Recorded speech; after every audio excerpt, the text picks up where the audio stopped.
सभी को मेरा नमस्कार। मेरा नाम प्रीति धवन। आइए मेरे साथ शुरू करते हैं भगवत गीता जी का पठन और श्रवण। तो पहले ज्ञान मुद्रा, अंगूठे की टिप से पहली उंगली की टिप मिली हुई, बाकी की तीनों उंगलियां सीधी। 3 बार ओम नाम की मधुर ध्वनि करेंगे शुरू।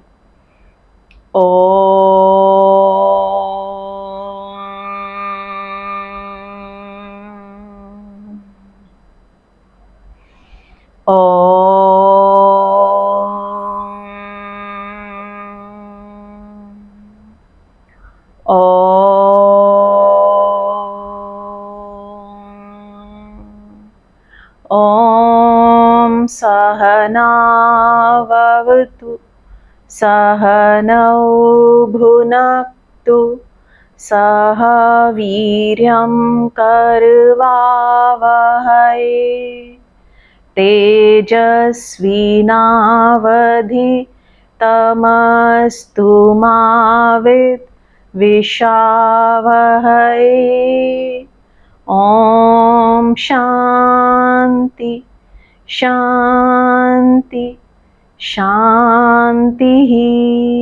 हाथों में घर्षण, आई हुई ऊष्मा को प्रभु का ब्रह्म तेज मानते हुए अपने मुखमंडल और सारे शरीर पर धारण करेंगे। सबसे पहले चैनल को लाइक, शेयर एंड सब्सक्राइब ज़रूर करना है ताकि भगवत जी के, गीता जी के ये आसान लेक्चर्स दूर दूर सब तक पहुँचें और सब इसको सुने। पिछले लेक्चर्स भी आप सुनिएगा क्योंकि थोड़ा सा गैप आ गया है, तो आप इन टच रहें, इसके लिए आप पिछले लेक्चर्स भी सुन लीजिएगा। हम लोग सेकंड चैप्टर पर हैं। 42, 43, 44 श्लोक एक साथ लेंगे। अपनी भगवत गीता जी की किताब जिसमें श्लोक लिखे होते हैं ना, वो साथ रखा कीजिए ताकि आपको अच्छे से आप पढ़ सकें, इसको पढ़ना भी सीखें। कर्म योग की बात करते हुए कृष्ण ने अर्जुन को कहा है कि वे सारे लोग जो संसार में तो सुख की मांग करते ही हैं, जो परलोक में भी सुख की ही मांग किए चले जाते हैं, जिनके परलोक की दृष्टि भी वासना का ही विस्तार है, ऐसे व्यक्ति निष्काम कर्म की गहराई को समझने में असमर्थ हैं। यहाँ पर श्री कृष्ण भगवान हमें कर्म योग बता रहे हैं कि कर्म योग क्या होता है। कर्म योग माने निष्काम कर्म। कर्म योग को अगर एक संक्षिप्त से गणित के सूत्र में कहें तो कहना होगा कर्म माइनस कामना इज इक्वल टू कर्म योग। देखिए कितनी कहने में, पढ़ने में आसान, लेकिन करने में मुश्किल, थोड़ी सी मुश्किल, लेकिन अगर करें तो बहुत ही अच्छा लगेगा और हमारे कर्म जो हैं वो कर्म योग बन जाएंगे, जो श्री कृष्ण भगवान कह रहे हैं।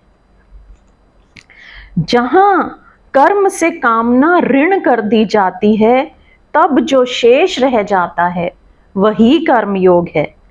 लेकिन कामना को शेष करने का अर्थ केवल सांसारिक कामना को शेष कर देना नहीं है, कामना मात्र को शेष कर देना है। मतलब इस लोक में भी नहीं और परलोक में भी नहीं। बहुत से साधु संत हमने देखे होंगे ना कि यहाँ पर तो वो मोह माया त्याग देते हैं, सब कुछ त्याग देते हैं और स्वर्ग में जाके मरने के बाद स्वर्ग में जाएंगे और ये करेंगे वो करेंगे। तो कहते हैं इस लोक में भी नहीं और परलोक में भी नहीं, कामना नहीं होना। इस बात को थोड़ा गहरे में समझ लेना जरूरी है। संसार की कामना को शेष कर देना बहुत कठिन नहीं है, कामना मात्र को शेष कर देना असली तपश्चर्या है। संसार की कामना तो शेष की जा सकती है। अगर परलोक की कामना का प्रलोभन दिया जाए तो संसार की कामना छोड़ने में कोई भी कठिनाई नहीं है। लेकिन पाने के लिए जो छोड़ना है वो निष्काम नहीं है।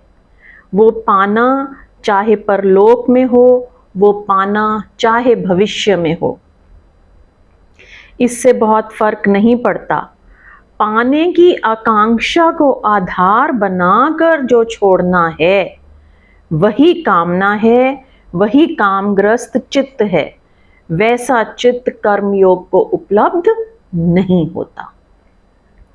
इसलिए जो व्यक्ति भी कहीं भी किसी भी रूप में पाने की आकांक्षा से कुछ करता है वो कर्मयोग को उपलब्ध नहीं हो सकता, क्योंकि कर्मयोग का मौलिक आधार कामना रहित, फल की कामना रहित कर्म है।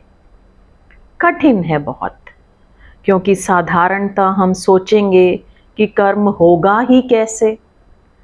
हम तो कोई भी काम करते हैं ना तो फल की इच्छा से करते हैं, चाहे वो सुबह की सैर ही क्यों ना हो। वो भी हम सैर में ही आनंद है अपने आप में इसलिए नहीं करते, उसके पीछे कोई इच्छा है हमारी कि पतले हो जाएं या डॉक्टर ने बोला है इसलिए करते हैं, ठीक है ना। तो इंसान जो है ना लोभ के बिना, लालच के बिना कुछ भी नहीं करता, इवन मंदिर तक भी नहीं जाता। तो कहते हैं हम सोचेंगे फिर कि फिर कर्म होगा ही कैसे। हम तो कर्म करते ही इसलिए हैं कि कुछ पाने को है, कोई लक्ष्य, कोई फल।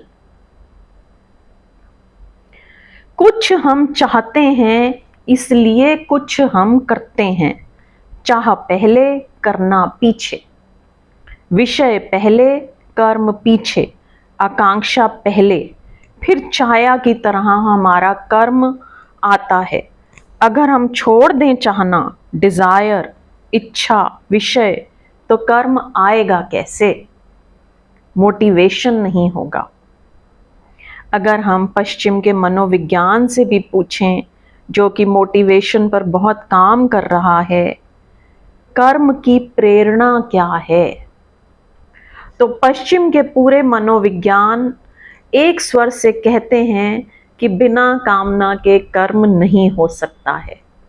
वेस्ट हमेशा यही कहता है कि बिना फल की इच्छा के कर्म नहीं हो सकता है। कृष्ण का मनोविज्ञान आधुनिक मनोविज्ञान से बिल्कुल उल्टी बात कह रहा है। आजकल तो देखते हैं ना पैकेज कितना है तब काम करेंगे। काम करना अपने आप में आनंद नहीं रह गया अब। पैकेज, शादी भी पैकेज देखकर करते हैं। लड़का कैसा है ये नहीं देखते, चाहे वो शराबी हो चाहे कुछ भी हो, पैकेज अच्छा होना चाहिए, ठीक है ना। तो कृष्ण का मनोविज्ञान आधुनिक मनोविज्ञान से बिल्कुल उल्टी बात कह रहा है। वे ये कह रहे हैं कि कर्म जब तक कामना से बंधा है तब तक सिवाय दुख और अंधकार के कहीं भी नहीं ले जाता है। जिस दिन कर्म कामना से मुक्त होता है, परलोक की कामना से भी, स्वर्ग की कामना से भी, जिस दिन कर्म शुद्ध होता है, प्योर एक्ट हो जाता है, जिसमें कोई चाह की जरा भी अशुद्धि नहीं होती, उस दिन ही कर्म निष्काम है और योग बन जाता है। और वैसा कर्म स्वयं में मुक्ति है। वैसे कर्म के लिए किसी मोक्ष की आगे कोई जरूरत नहीं है। वैसे कर्म का कोई मोक्ष भविष्य में नहीं है। वैसा कर्म अभी और यहीं, हियर एंड नाउ, मुक्ति है। इसे थोड़ा समझ लेना जरूरी है, क्योंकि आगे बार बार उसके इर्द गिर्द बात घूमेगी। क्या कर्म हो सकता है बिना कामना के? क्या बिना चाह के हम कुछ कर सकते हैं? जिस जगत में हम जीते हैं और जिस कर्मों के जाल से हम अब तक परिचित रहे हैं, उसमें शायद ही एकाध ऐसा कर्म हो जो अनमोटिवेटेड हो, शायद ही। अगर कभी ऐसा कोई कर्म भी दिखाई पड़ता हो जो अनमोटिवेटेड मालूम होता है, जिसमें आगे कोई मोटिव, जिसमें आगे कोई पाने की आकांक्षा नहीं होती, उसमें भी थोड़ा भीतर खोजेंगे तो मिल जाएगी। एग्जाम्पल, रास्ते पर आप चल रहे हैं, आपके आगे कोई है, उसका छाता गिर गया, आप उठाकर दे देते हैं, अनमोटिवेटेड। उठाते वक्त आप ये भी नहीं सोचते कि क्या फल, क्या उपलब्धि, क्या मिलेगा। नहीं, यह सोच नहीं होता। छाता गिरा, आपने उठाया, दे दिया। दिखाई पड़ता है कि अनमोटिवेटेड है, क्योंकि ना घर से सोचकर चले थे कि किसी का छाता गिरेगा तो उठाएंगे। छाता गिरा, उसके एक क्षण पहले तक छाता उठाने की कोई भी योजना मन में ना थी। छाता गिरने और छाता उठाने के बीच भी कोई चाह दिखाई नहीं पड़ती है। लेकिन फिर भी मनोविज्ञान कहेगा अनकॉन्शियस मोटिवेशन है। अगर, अब देखिए कितनी इंटरेस्टिंग बात है, और ये हमारे साथ होता है। अगर छाता देने के बाद वो आदमी धन्यवाद ना दे तो दुख होगा। छाता दबा ले और चल पड़े तो आप चौकन्ने से खड़े रह जाएंगे कि कैसा आदमी है, धन्यवाद भी नहीं दिया। अगर पीछे इतना भी स्मरण आता है कि कैसा आदमी है, धन्यवाद भी नहीं, तो मोटिवेशन हो गया। सचेतन नहीं था, आपने सोचा नहीं था, लेकिन मन के किसी गहरे तल पर छिपा था। अब पीछे से हम कह सकते हैं कि धन्यवाद पाने के लिए छाता उठाया। आप कहेंगे नहीं, धन्यवाद का तो कोई विचार ही ना था, ये तो पीछे पता चला। लेकिन जो नहीं था वो पीछे भी पता नहीं चल सकता है। कहीं छिपा था, किसी अनकॉन्शियस, किसी अचेतन के तल पर दबा था, राह देखता था। नहीं, सचेतन कोई कामना नहीं थी, लेकिन अचेतन कामना थी। जीवन में ऐसे कुछ क्षण हमें मालूम पड़ते हैं जहां लगता है अनमोटिवेटेड, निष्काम कोई कृत्य हो गया, लेकिन उसे भी पीछे से लौट कर देखें तो लगता है कि कामना कहीं छिपी थी। इसलिए पश्चिम का मनोविज्ञान कहेगा कि चाहे दिखाई ना पड़े इसलिए पश्चिम का मनोविज्ञान कहेगा कि चाहे दिखाई पड़े और चाहे ना दिखाई पड़े, जहां भी कर्म है वहां कामना है। इतना ही फर्क हो सकता है कि वो चेतन है या अचेतन है। लेकिन कृष्ण कहते हैं कि ऐसा कर्म हो सकता है जहां कामना नहीं हो। यह वक्तव्य बहुत महत्वपूर्ण है। इसे समझने के लिए दो चार ओर से हम यात्रा करेंगे। एक छोटी सी कहानी से आपको कहना चाहूँगा, क्योंकि जो हमारी ज़िंदगी में परिचित नहीं है उसे हमें किसी और की ज़िंदगी में झांकना पड़े। बहुत ही सुंदर कहानी है ये। कहानी मैं अपने योग की सेशंस में भी कई बार सुना चुकी हूँ। बहुत ही सुंदर। अकबर एक दिन तानसेन को कहा है कि तुम्हारे संगीत को सुनता हूँ तो मन में ऐसा ख्याल उठता है कि तुम जैसा बजाने वाला शायद ही पृथ्वी पर हो। अकबर और तानसेन का तो आपने सुना होगा कि तानसेन बहुत अच्छा बजाते थे। अकबर के दरबार में नवरत्नों में से एक थे, तो बहुत अच्छा वो बजाते थे। आगे भी कभी होगा ये भी भरोसा नहीं आता, क्योंकि इससे ऊंचाई और क्या हो सकेगी इसकी धारणा भी नहीं बनती है। तुम शिखर हो, लेकिन कल रात जब तुम्हें विदा किया था, सोने गया था, तो मुझे ख्याल आया, हो सकता है तुमने भी किसी से सीखा हो, कोई तुम्हारा भी गुरु हो। तो मैं आज तुमसे पूछता हूं कि तुम्हारा कोई गुरु है? तुमने किसी से सीखा है? तो तानसेन ने कहा कि मैं कुछ भी नहीं हूं गुरु के सामने। जिससे सीखा है उसके चरणों की धूल भी नहीं हूं, इसलिए वो ख्याल मन से छोड़ दें, शिखर भूमि पर भी नहीं हूं। तो अकबर ने कहा कि तुम्हारे गुरु जीवित हों तो तत्क्षण अभी और आज उन्हें ले आओ, मैं सुनना चाहूंगा। पर तानसेन ने कहा यही कठिनाई है, जीवित वे हैं लेकिन उन्हें लाया नहीं जा सकता। अकबर ने कहा जो भी भेंट करनी हो तैयारी है, जो भी इच्छा हो देंगे, तुम जो कहो वही देंगे। तानसेन ने कहा वही कठिनाई है, क्योंकि उन्हें कुछ लेने को राजी नहीं किया जा सकता। हर चीज बिकती नहीं है, क्योंकि वह कुछ लेने का प्रश्न ही नहीं है। अकबर ने कहा कुछ लेने का प्रश्न नहीं है तो क्या उपाय किया जाए? तानसेन ने कहा कोई उपाय नहीं, आपको ही चलना पड़ेगा। तो उन्होंने कहा मैं अभी चलने को तैयार हूं। तानसेन ने कहा अभी चलने से तो कोई सार नहीं है, क्योंकि कहने से वे बजाएंगे ऐसा नहीं है। जब वे बजाते हैं तब कोई सुन ले तो बात और है। तो मैं पता लगाता हूं कि वे कब बजाते हैं, तब हम चलेंगे।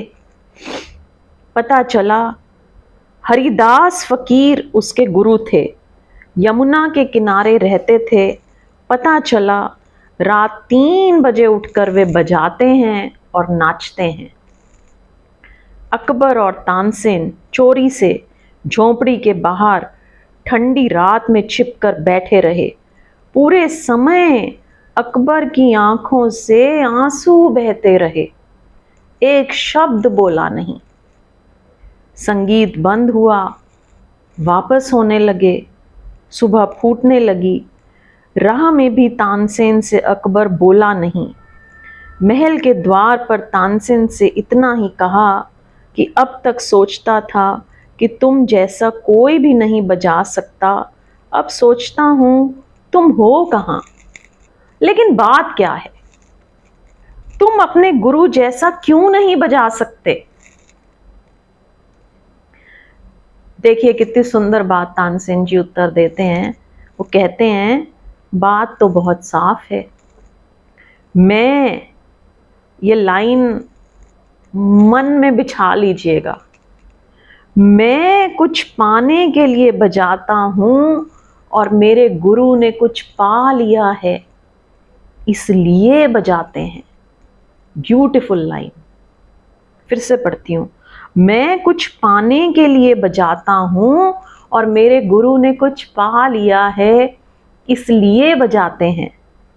मेरे बजाने के आगे कुछ लक्ष्य है, जो मुझे मिले उसमें मेरे प्राण हैं, इसलिए बजाने में मेरे पूरे प्राण कभी नहीं हो सकते। बजाने में मैं सदा अधूरा हूं, अंश हूं। लेकिन जिनको आप सुनकर आ रहे हैं, संगीत उनके लिए कुछ पाने का साधन नहीं है। आगे कुछ भी नहीं है जिसे पाने को वे बजा रहे हैं, बल्कि पीछे कुछ है जिससे उनका संगीत फूट रहा है और बज रहा है। कुछ पा लिया है, कुछ भर गया है, वो बह रहा है। कोई अनुभूति, कोई सत्य, कोई परमात्मा प्राणों में भर गया है, अब वो बह रहा है, ओवरफ्लोइंग है। अकबर बार बार पूछने लगा किस लिए, किस लिए? स्वभावतः हम भी पूछते हैं किस लिए, पर तानसेन ने कहा नदियां किस लिए बह रही हैं, फूल किस लिए खिल रहे हैं, सूर्य किस लिए निकल रहा है, किस लिए मनुष्य की बुद्धि ने पैदा किया। सारा जगत ओवरफ्लोइंग है आदमी को छोड़कर। ब्यूटीफुल। सारा जगत आगे के लिए नहीं जी रहा है, सारा जगत भीतर से जी रहा है। फूल खिल रहा है, खिलने में ही आनंद है। सूर्य निकल रहा है, निकलने में ही आनंद है। हवाएं बह रही हैं, बहने में ही आनंद है। आकाश है, होने में ही आनंद है। आनंद आगे नहीं, अभी है, यहीं है। और जो हो रहा है वो भीतर की ऊर्जा से अकारण बहाव है, अनमोटिवेटेड एक्ट, जिस पर कि कृष्ण का सारा कर्म योग खड़ा होगा। वो जीवन को भविष्य की तरफ से पकड़ना नहीं, वो जीवन को आकांक्षा की तरफ से खींचना नहीं, वरन व्यक्ति के भीतर छिपा जो अव्यक्त है उसकी ओवरफ्लोइंग, उसका ऊपर से बह जाना है। कृत्य जिस दिन आपके जीवन ऊर्जा की ओवरफ्लोइंग है, ऊपर से बह जाना है, उस दिन निष्काम है। और जब तक भविष्य के लिए किसी कारण से बहना है तब तक सकाम है।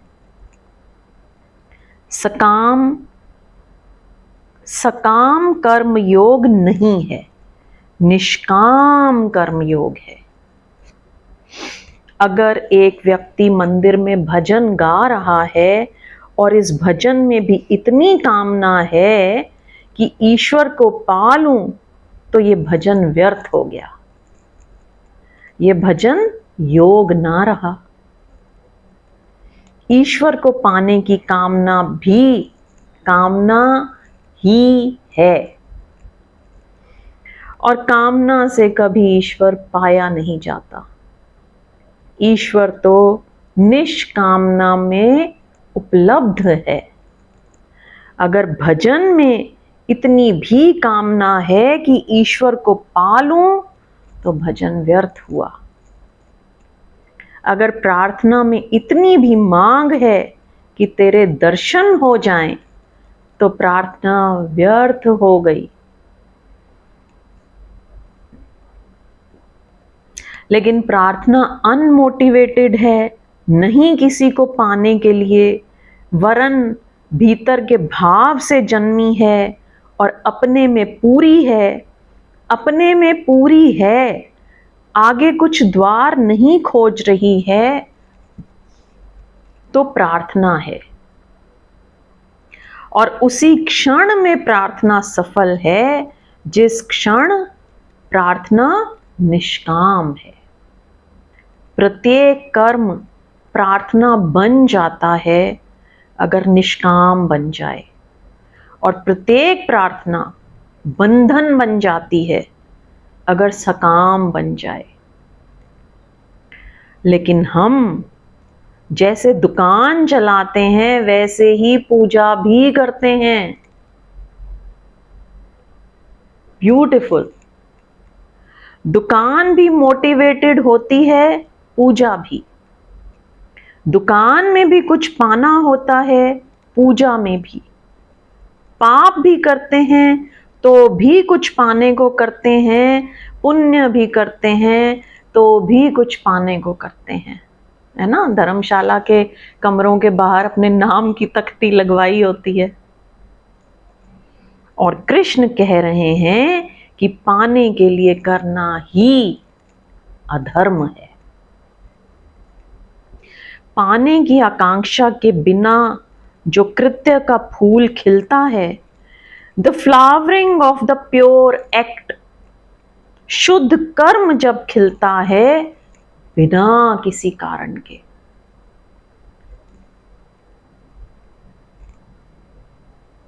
मैंने कहा, रास्ते पर एक आदमी है, उसका छाता गिर गया है। आप छाता उठाए दे दें और छाता उठाकर देते समय भीतर देखते रहें कि कोई मांग तो नहीं उठ रही है। सिर्फ देखते रहें, छाता उठाकर दें और अपने रास्ते पर चल पड़ें और भीतर देखते रहें कि कोई मांग तो नहीं उठती धन्यवाद की भी। लेकिन देखते रहें, 2-4 कृत्यों में देखते रहें और अचानक पाएंगे कि क्या पागलपन है, गिर जाएगी। दिन में जो आदमी एक कृत्य भी अनमोटिवेटेड कर ले, वो कृष्ण की गीता को समझ पा सकता है।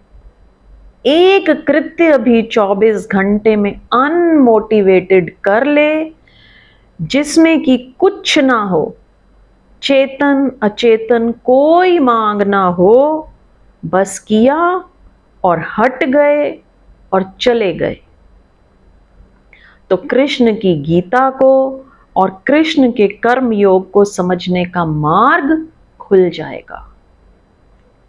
रोज गीता न पढ़ें चलेगा, लेकिन एक कृत्य 24 घंटे में ऐसा खिल जाए जिसमें हमारी कोई भी कामना नहीं है, बस जिसमें करना ही पर्याप्त है, और हम बाहर हो गए और चल पड़े।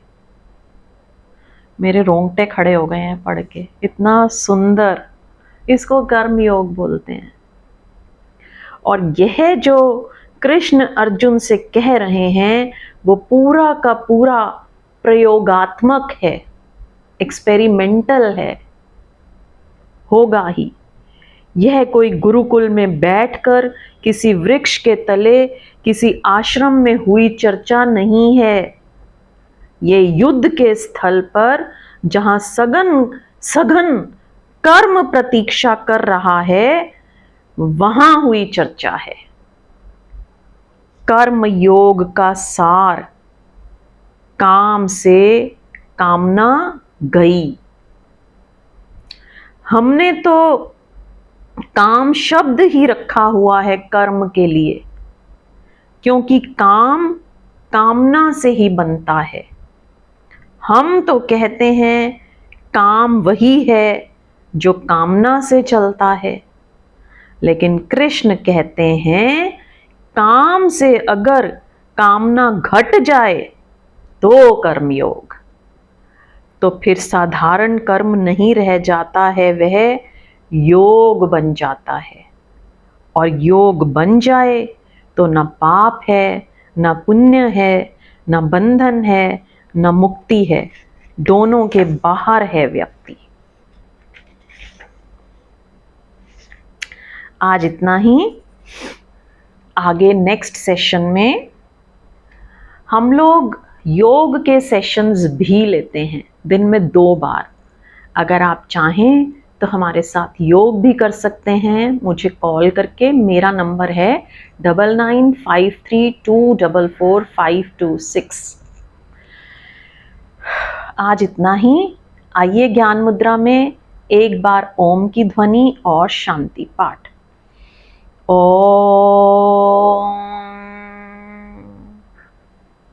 ओम द्यो शांति अंतरिक्षध्वं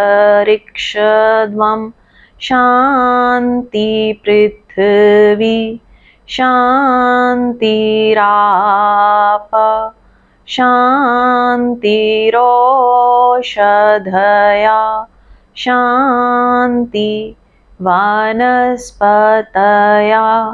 शांतिर्विश्वे देवा शांति ब्रह्मा शांति सर्वेगम शांति शांतिरेव, शांति सामा शांतिरेधि। ओम शांति शांति शांति। हाथों में घर्षण, आई हुई ऊष्मा को प्रभु का प्रसाद मानते हुए अपने मुखमंडल और सारे शरीर पर धारण करेंगे। यहीं से आज का सेशन संपन्न। नेक्स्ट सेशन का निमंत्रण। सबका धन्यवाद, सबको नमस्कार। Like, share and subscribe. Bye everyone.